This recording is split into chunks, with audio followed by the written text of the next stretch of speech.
I'm a machinist, toolmaker by trade. I learned the trade from my dad, and I also grew up in a hunting family too. Learned that from my dad. So I was probably around. I might have been still in high school when I think I made my first knife.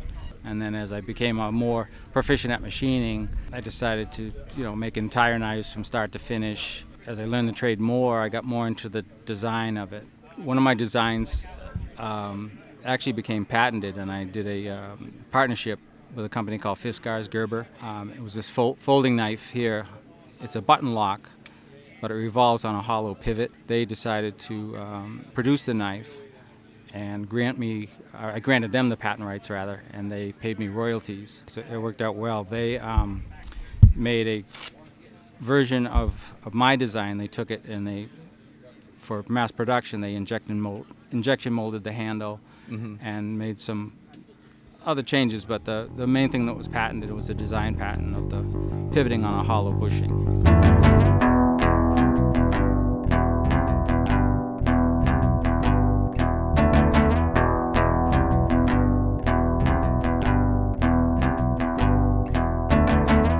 New England is home to some of the most iconic hunting, fishing, and conservation opportunities in the world. Striped bass, whitetails in the big woods and suburbs, native brook trout, Maine moose, and the list goes on. Alongside these opportunities is a world-class, local-driven outdoor industry that is honed into the unique needs of New England hunting and angling. The Hunt Fish New England podcast brings you the men, women, and lore behind this region's incredible outdoor industry. This is hunting. This is fishing. We'll let the this helicopter do is its New thing for a England. second. Yeah. We did an expo in New Hampshire. It was like in February or March, and I was in like the center row. You know how the indoor expos are; it's kind of in rows. And I was in the center row, and right behind me was a guy selling turkey calls. Oh, geez. And he was calling a lot, but every time I had a guest on, it was just like a yelp. Yeah. Beep, beep, beep, beep, beep. Yeah. Every time. Yeah. All right, Dan, let's get started. Okay. Everyone, this is Dan Dugdale. He is from Dugdale Custom Knives out of Walpole, Mass. Correct. Yeah. Good morning. Good morning, Dan.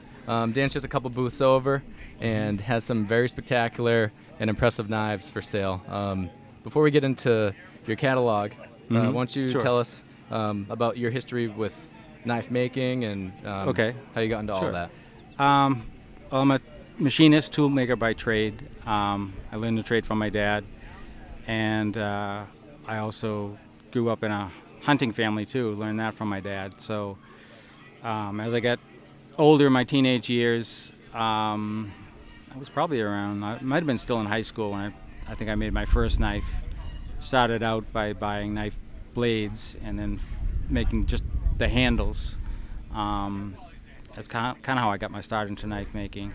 And then as I became more proficient at machining, I decided to make entire knives from start to finish. And as I learned the trade more, I got more into the design of it. And that's what I enjoy the most, is coming up with new designs and things that are different. Yeah, you definitely have a creative edge to your stuff compared to a lot of other knives I've seen out there. Yeah. Most of the remarks I get is, I've never seen that before, and that makes me feel good that I'm doing something that stands out from other people. Of course. So let's talk about some of your products and some of the successes you've had and some of the designs that you have that are unique to Dugdale knives. Sure. So early on, one of my designs actually became patented, and I did a partnership with a company called Fiskars Gerber, and it was this folding knife here. It's a button lock, but it revolves on a hollow pivot. So I made a contact. This was my second company that I had made a contact with, and they decided to produce the knife and I granted them the patent rights rather, and they paid me royalties. The patenting process is very expensive, so the advice I got from talking to different people was to approach a manufacturer and go that route.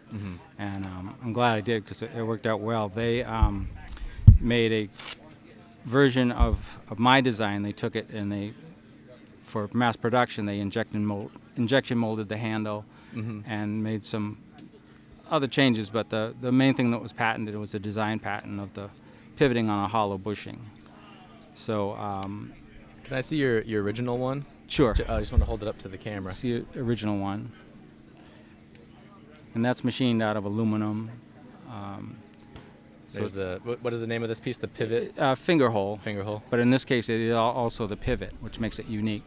Which is probably very helpful, especially for guys like skin and fatty animals like bears. So like their hands don't slip into the blade Right. when they're processing. Yeah, acts as a guard and keeps it Beautiful secure knife. in your hand. So Gerber ended up taking this and giving you some royalties out of it. They did, and they actually made several versions. They're still making a version today. It evolved into the first one was called a Chameleon, and then they went into their remix series.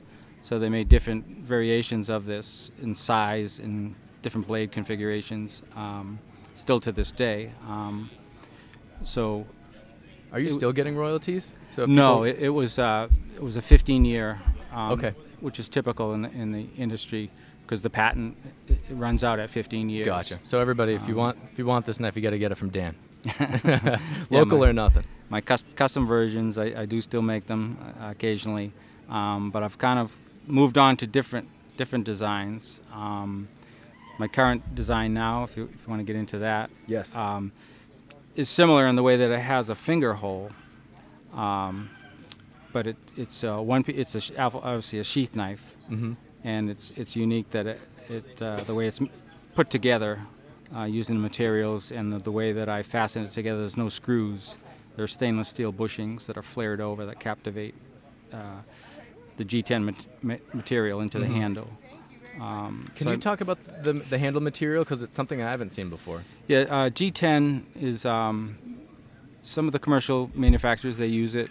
It's one of the best handle materials because it's impervious to oil, water. It's very stable. It doesn't change a lot, so pretty much indestructible. So it makes an awesome handle material. Would you say this is like your signature knife right now? Yeah, right now, I've got the skinning version and the drop point. I call it a hunter combo. They actually raffled one off Friday night here at the Hunt Stock. Yeah, that's incredible. So this has been a great experience. I came here last year and scoped it out and decided to set up and put my knives in the hands of hunters because I basically just do knife shows with the club I belong to, and I'm selling to mostly collectors that take the knife and they'll put it in a case and not use it. So I like to, even my high-end knives, the fancy ones, I like to see them be used. They're made to be used. Right. They're all functional. So what was it like for you to hand that knife over at the raffle on day one of Hunt Stock?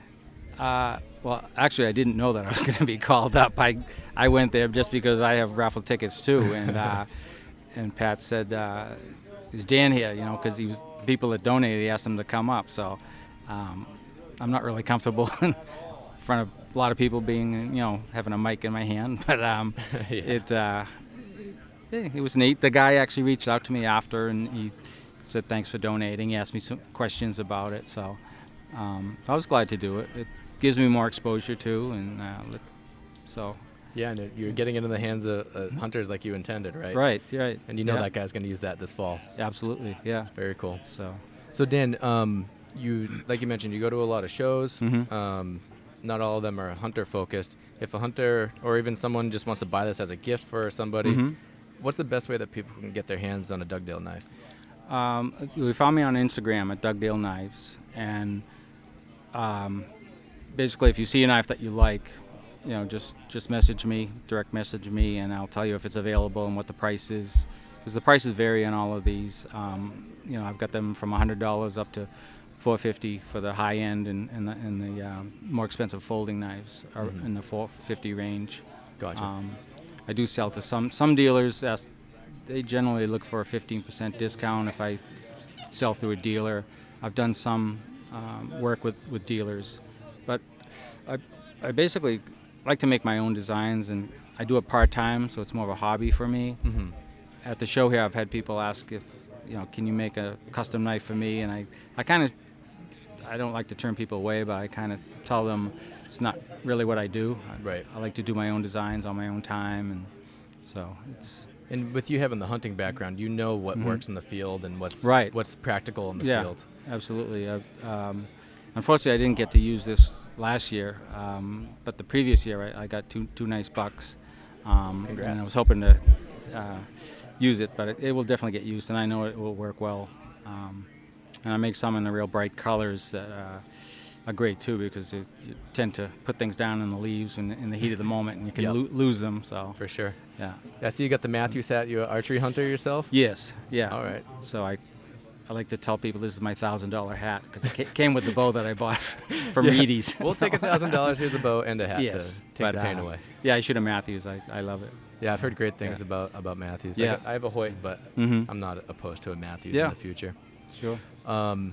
You also have some antler-based products over there. Why don't you tell us about that? Yes.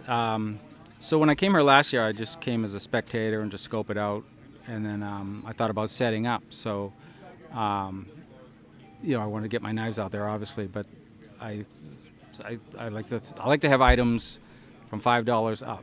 So if people see something, a keychain or something, at least I'll make some sales, make some contacts. So I had a antler collection of about 30 antlers. I like to say it was over 30 years because I don't find a lot, 1 or 2 a year.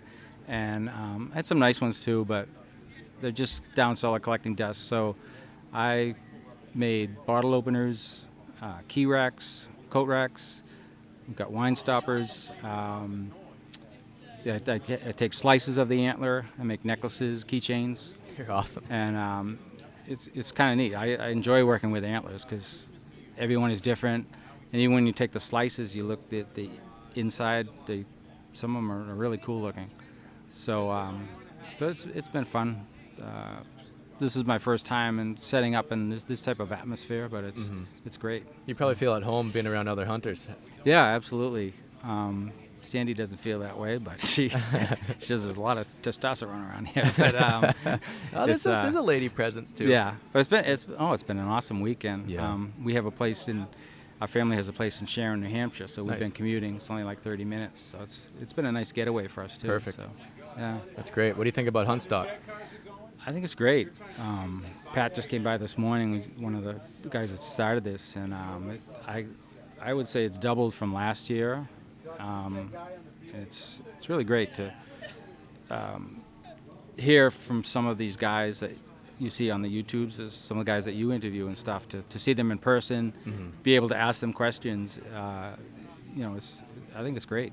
Yeah, it's incredible, and Pat did such an amazing job, and everybody else who works with Yeah. those guys. It's quite an experience, and I feel like it's just gonna boom.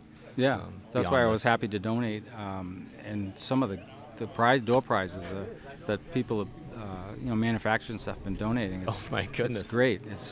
I actually won something for the first time in my life. Yeah. I won't say what it was because it's kind of like a competitor of yours, but Yeah. it was Yeah. it's still like, to your point, they have really amazing door prizes, which is Yeah. just, it's worth the price of admission in itself, Sure. I think. Absolutely. Yeah. All right, Dan, anything else you'd like to say about knives or the company? Actually, I'd just like to show you one of my high-end knives. This would be more for a collector who might just put it in a case. This is what caught my eye first time Yeah. I came to the So this booth. is an antler handle. Look and at this. my brother makes coin rings, so I took one of the. Oh, yeah. That's a silver $50 coin that's made into a ring Just right here. and fitted to the handle. Beautiful. So your brother is he's crafty as well? Yes. Is he in the machinist world too? He was at one time. Beautiful knife. But he does this. He ships all over the place doing these coin rings, and he does not just American coins, but he does some really cool patterns. In fact, some of the smaller ones I used on my letter openers that I made. So. That's beautiful. Yeah. I love the brotherly collaboration on Oh that. yeah, sure. But like I say, knife collecting it's a wide range. When you go to an actual knife show, there's people that collect antique knives. There's modern. There's other dealers that sell modern knives, and they can there's always arguments over which is better. And some people like U.S. made, foreign made. Yep. As far as like how they're made, what I do is stock removal, and what you see on Forged in Fire is like people forging the knives. They heat the metal up and they bend it into shape. Where I take a bar of stock and I grind the material away. Okay. That's the difference there. But Okay. So that's So all your products made here in the States, most of the raw Absolutely. material as well? yes, yeah. And the blade steel that I use, maybe it's from being a machinist and stuff. I use it's called D2, and it's a very stable material, and it holds a really good edge. Sometimes people say it's hard to sharpen, but once you get a good edge on it, it holds it for a long time. So it's a material that I'm familiar with, and I've had good luck with it, so I kind of just stick with that. So. If somebody buys a knife of yours and let's say it gets damaged in some way, even if it's their fault, which it probably would be knowing how quality they are, can they send it back to you for repair? Sure. That's the thing with a custom maker. If they're worth their weight, I mean, I haven't had many come back, but I've had a couple. Like I had one guy, the button was sticking on his button lock, and he had bought it from a dealer. He didn't buy it directly from me, but I refurbished, went over the whole knife and got it functioning properly and everything. Nice. So, yeah, if somebody wanted their knife sharpened, I wouldn't even charge for it, because I like to stand by my work. So. Some integrity over at Dugdale Custom Knives, that's for sure. All right, everyone, this is Dan Dugdale. He is the owner and maker over at Dugdale Custom Knives here in New England, specifically Walpole, Mass. Follow him on Instagram at Dugdale Knives. Dan, Great. thank you for coming on. Hey, thank you so much. Yeah, awesome. You're a natural, Dan. That wasn't as bad as I thought. He did great. Your phone's gonna light up now. See?